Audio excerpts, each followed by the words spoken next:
下面要给大家讲解一下如何使用眼镜灸，也叫核桃灸这个灸器。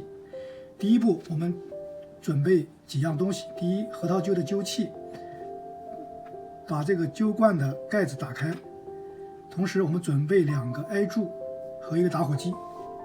下面我就演示一下如何使用。我们拿1个艾柱，用打火机将它点燃。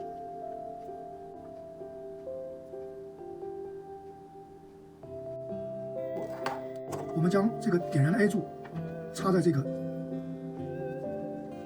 里面，然后盖上盖子，再把另外1个艾柱点燃。点燃后，同样把这个艾柱插在这个笼子里，盖上盖子，这样就点燃了艾柱。然后把这个眼镜戴在头上就可以了。核桃灸为什么叫核桃灸呢？主要它用了2个核桃的壳作为一个隔热材料。这样子，核桃壳有2个作用，一个是防止温度过高，第2个作用防止艾灰掉落之后掉在眼睛上。看这个不用核桃壳，直接戴在眼上。当感觉到温度高的时候，再把核桃壳装上去。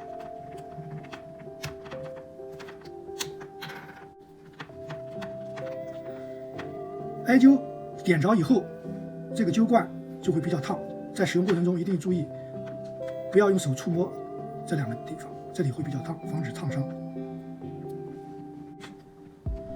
等这个艾柱完全烧完，感觉不到热，我们就算灸完1次。大概时间，灸1次的时间大概在15到20分钟左右。